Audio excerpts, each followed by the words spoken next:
Hello class, my name is Amy Reeves. This is my presentation on applying social psychology.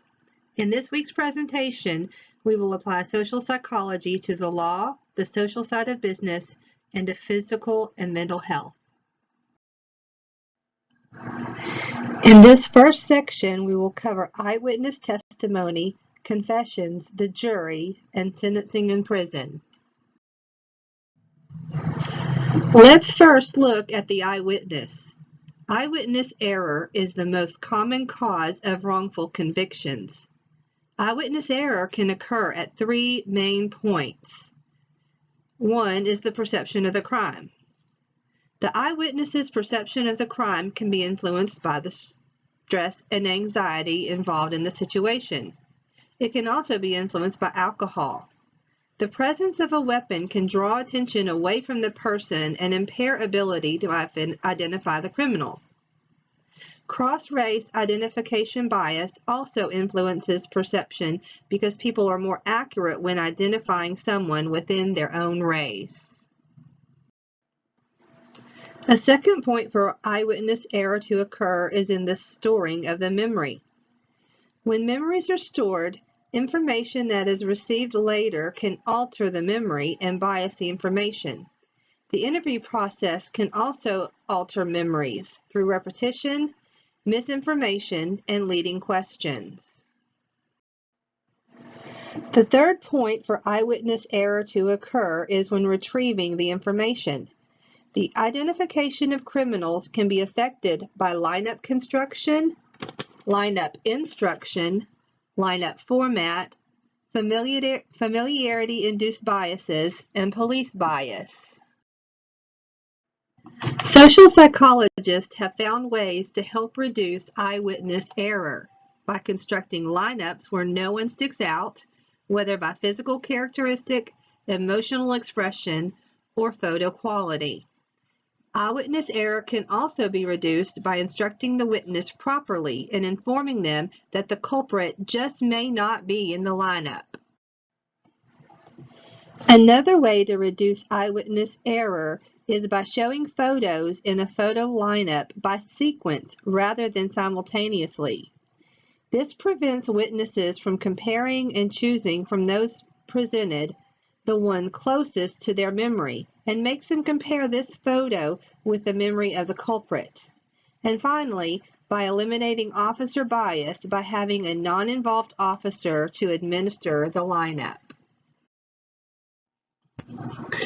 During suspect interviews, differing types of lie detection are used.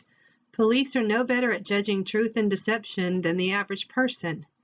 Verbal and nonverbal behavior, such as eye contact, pauses, posture, and fidgety movements, are not accurate cues for judging truth or deception.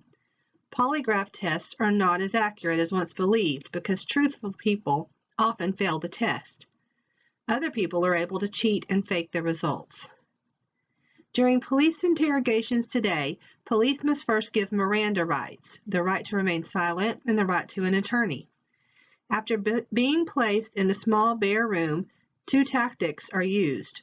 One is to pressure the suspect into submission by claiming certainty of guilt and damaging evidence. The other is to befriend the suspect and offer sympathy, advice, and excuses.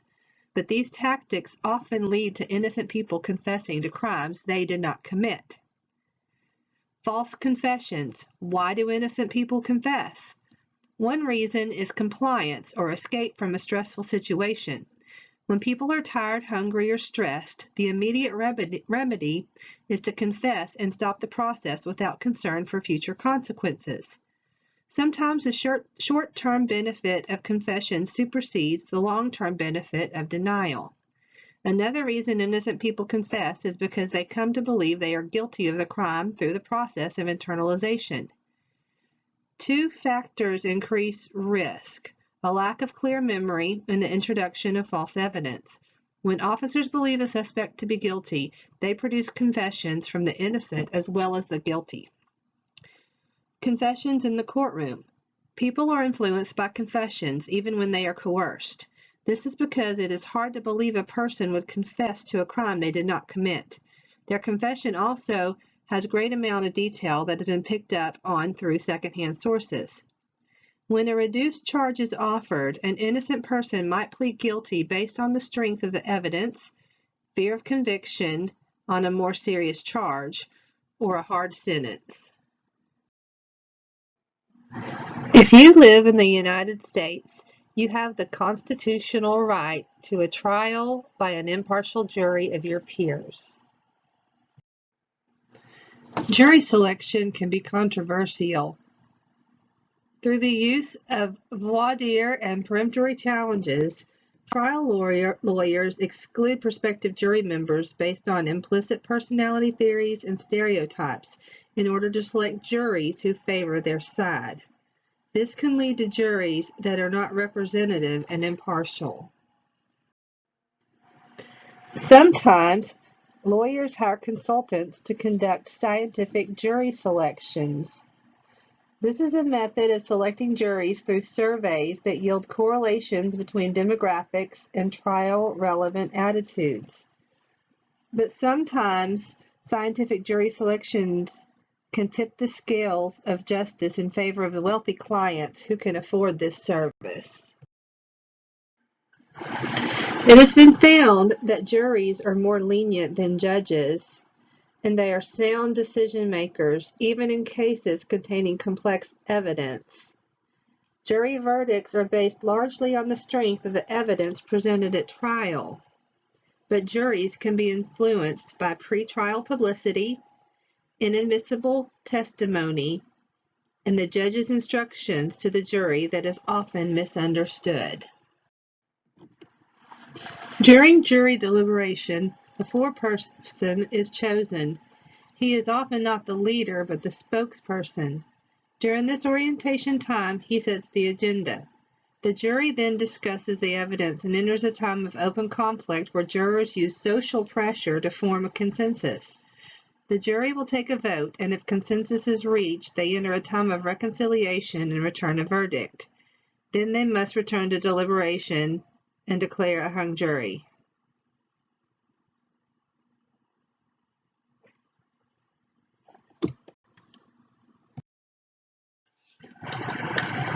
Sentencing decisions are made by the judge and are often controversial. Many judges are too lenient.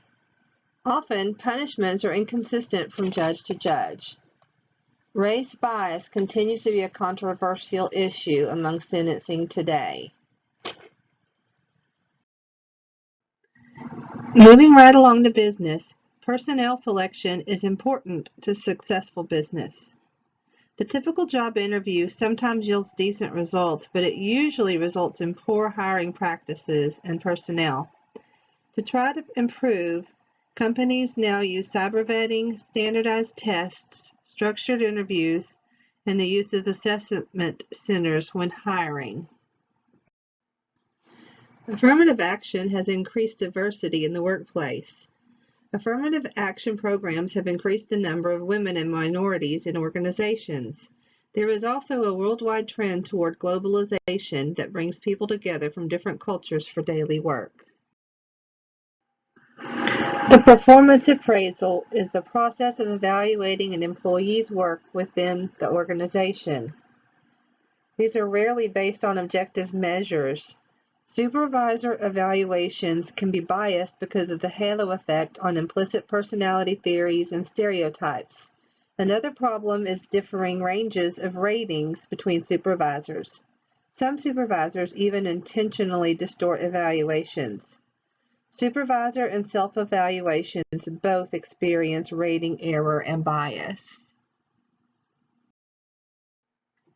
Leadership within the organization is important. One approach to the study of leadership is the classical trait approach, and this approach basically says that leaders are born. The contingency model of leadership is basically a theory that says that leadership is determined by both the personal characteristics of leaders and by the control afforded by the situation. The transactional leadership says that a leader gains compliance and support from followers through goal setting and the use of rewards. The transformational leader inspires followers to work for a common cause. So, in essence, leaders are both born and created. While progress has been made, women and minorities still are underrepresented in the leadership roles. What motivates people at work to work hard and work well? Rewards are both economic and social. Economic rewards can come in the form of bribes and bonuses. Intrinsic motivation is reduced by bribes, but it is increased when receiving a bonus based on performance. When workers feel overcompensated, they become more productive at work. This is a social reward. Moving even quicker through the last chapter, stress and health. Stress is an unpleasant state of arousal in which people perceive the demands of an event as taxing or exceeding their ability to satisfy or alter those demands. There are three categories of stress. The first one is catastrophe. There are natural catastrophes such as earthquakes, floods, fires, and tornadoes, and there's man-made catastrophes, those that are accidental like oil spills, and those that are malicious such as terrorism and war. The second category of stress is major life events. These can be negative, such as injury, sickness, divorce, loss of job, and death of a loved one, or they can be positive, such as getting married, having a baby, buying a new home, or getting a promotion at work. The last category is that of daily hassles. These can range from noise, crowding, hot, cold, cigarette smoke in the air, commuting to work, financial, and the like. Stress has a negative effect on the body. It increases the risk of coronary heart disease, heart attack. It affects the immune system. It weakens its ability to protect from injury, infection, and illness. The process of appraisal is the process by which people make judgments about the demands of potentially stressful events and their ability to meet those demands. Hardiness has several characteristics: their commitment, challenge, and control. Commitment is having a sense of purpose in life. Challenge is openness to new experiences and a desire to embrace change. And control is a belief in the power to influence future outcomes. It is important for a person to feel they have control over their fate and an optimistic outlook on the future. There are three general types of coping with stress. Problem-focused coping refers to cognitive and behavioral efforts to alter a stressful situation. This is overcoming the source of stress. Emotional-focused coping consists of efforts to manage our emotional reactions to stressors rather than trying to overcome the stressors themselves. This is a way of managing emotional turmoil. Proactive coping consists of upfront efforts to ward off or modify the onset of a stressful event. This is a lifestyle that buffers stress before it strikes through things such as social support networks and religion. As for the treatment and prevention of stress, social support is key. In the article, Misinformation Can Influence Memory for Recently Experienced Highly Stressful Events by Morgan, Southwick, Stephan, Haslett, and Loftus, some very interesting memory manipulation occurred. The study was designed to assess whether human memory for recently experienced, personally relevant, high-stress events would be altered by exposure to suggestive misinformation. It was hypothesized that exposure to misinformation at an individual level would result in false memories related to specific stressful events that each participant experienced individually while in survival school, and that group exposure to misinformation would result in false memories about an event that participants experienced together as a group.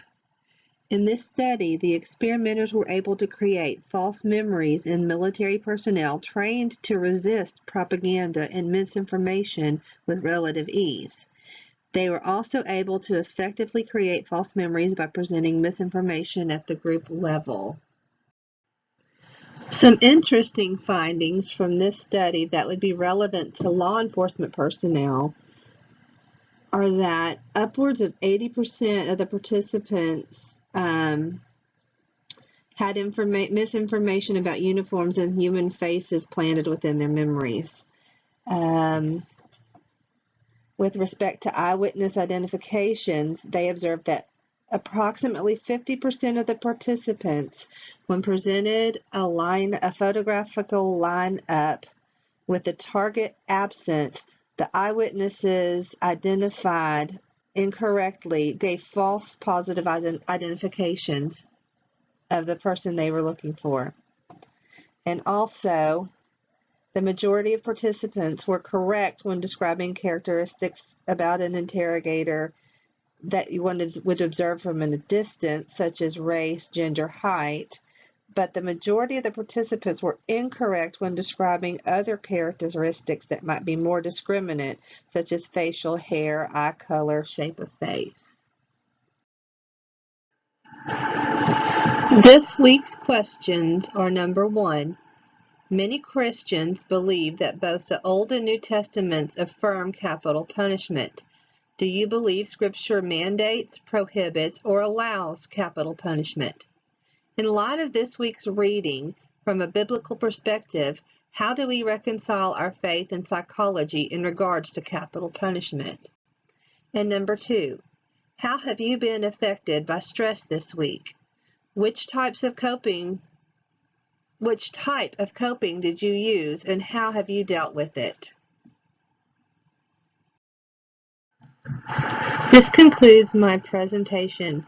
I've enjoyed the class and reading all of your very interesting ideas and thoughts.